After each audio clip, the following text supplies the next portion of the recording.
Hello everyone, welcome back to Jacqs Scraps and thank you for joining me today for our What a Card series. Today we will be creating a pop-out card, and this is a 3D card, as you can see from the top down here, and then here is the final version of the card. So let's get started on creating one. For this card I'll be using DCWV, the Shimmer Stack, Echo Park Hello Easter 6x6 pad, and the Easter collection kit from Echo Park. The base card will measure 5.5 by 4 1/4. If you want a decorative piece on top of that, what I've done is cut it down to be 1/8 of an inch border around it. So this will measure 5 3/8 by 4 1/8. Now this is totally a preference, so you do whatever you like. The next piece is what I'm calling the middle piece. Will measure 4.5 by 2. The decorative piece will measure 4 3/8 by 1 7/8. What I'm calling the bottom piece measures 6.5 by 1 1/4. And the decorative piece is 6 3/8 by 1 1/8. Next, you're going to need your scoreboard and a stylus or a bone folder, however you like to score your papers.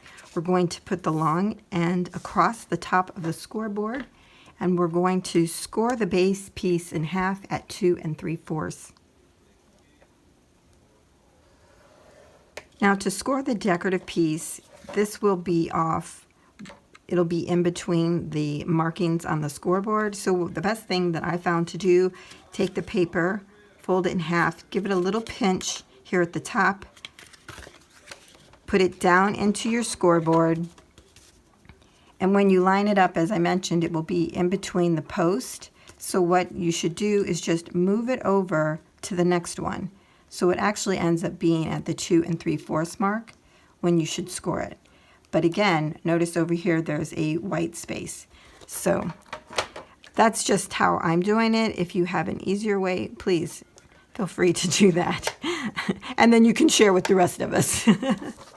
For the middle piece, we're going to score it at 1/2 inch, 2 1/4,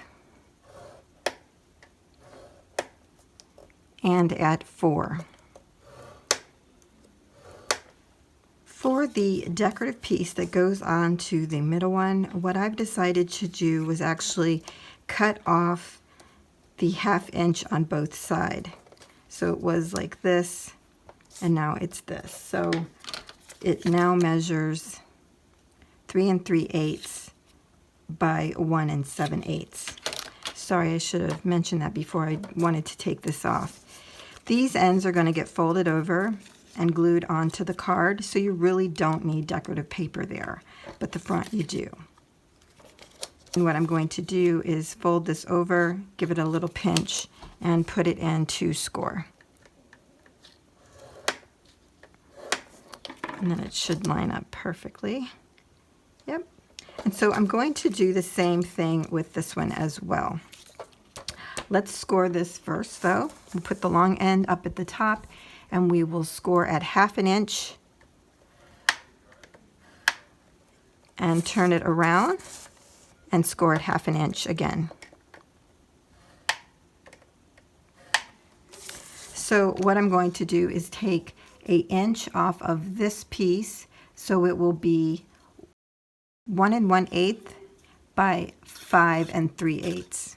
The decorative piece for the bottom layer does not get scored in the center, but again, I did cut off the ends so that it would only be decorating the center part. Again, these will get folded into the card, and there will be adhesive on the outside of those. Now what we're going to do is score on our fold lines and get them prepared.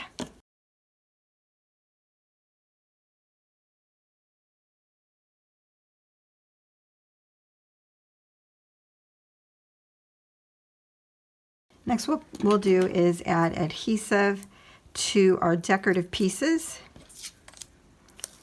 and adhere those to the base pieces.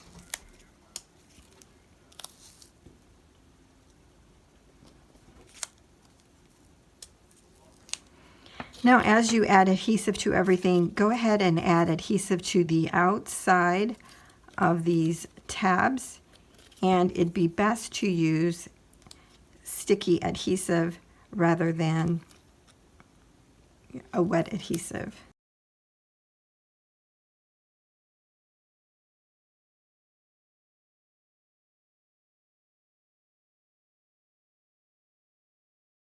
I'm going to go ahead and get these prepared offline. Let's go ahead and add our decorative paper to the outside of these two pieces.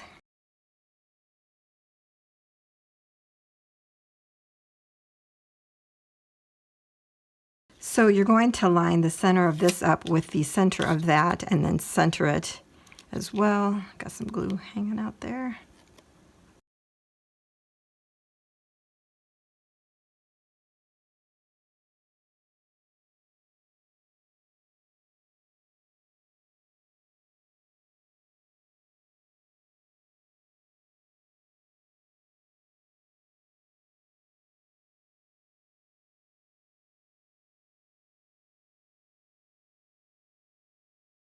For the decorative piece that goes on the base of the card, what I've done is added adhesive except for the two corner areas, because that's where I want to adhere one of these tabs, and I want it to be under the paper.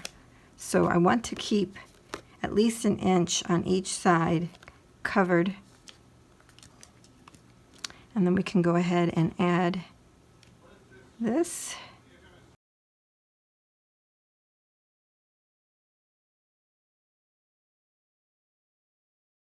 Okay, now that we have all of our pieces decorated, it's time to put them all together. We can go ahead and take this off.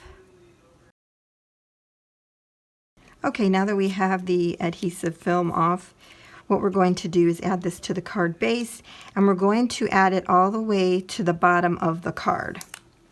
So it'll be centered and to the bottom. A good way of, a rule of thumb would be to line the center of the crease in this with the center crease in the card base.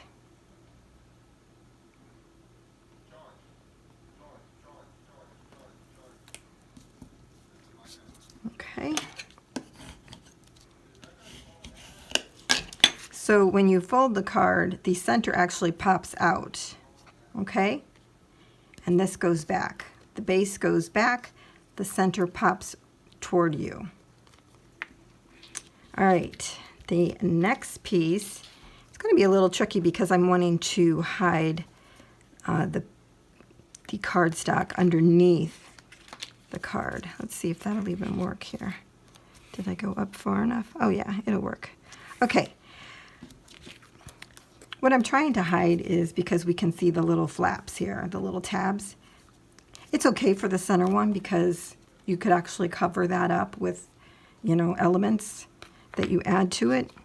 But for the bottom one, you would see it. So I'm trying to hide it, that's all. So we'll start over here. Take off our protective film here. Now, I had previously left the film on underneath here. I'm going to take those off as well.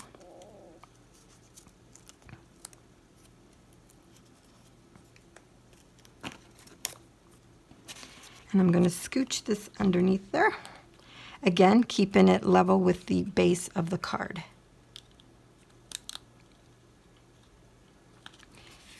You would take the edge of this and line it up with the side of the card. So you're lining it up with these two angles here.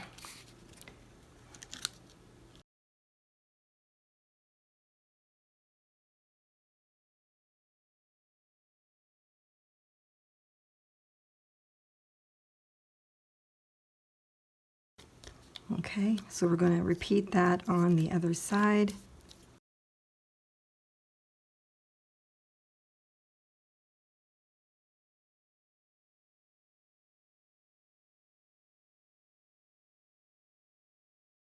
I was trying to do it so you could see it. It's kind of hard. I hope this is all making sense. If it's not, let me know. I'll do another video. Okay, so when you set it up, that's how it's supposed to look.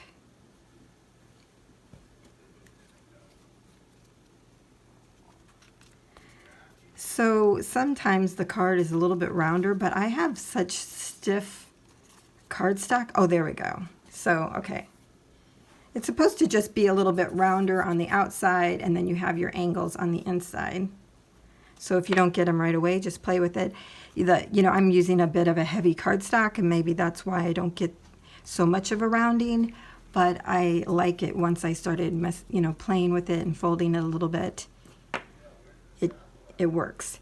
So what we're going to do next is decorate it, but I did want to let you know before I forget that this fits into an A2 envelope, and the way that you put it in the envelope is flat. So you flatten it out and then put it in your envelope, okay? There's no folding, nothing, just flat. Okay, so that's it for now, and I'll come back and we'll start decorating after I figure out what I want to do.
So this is the final card. As you saw, I used the Echo Park stickers here and the pink bunny, which is adorable.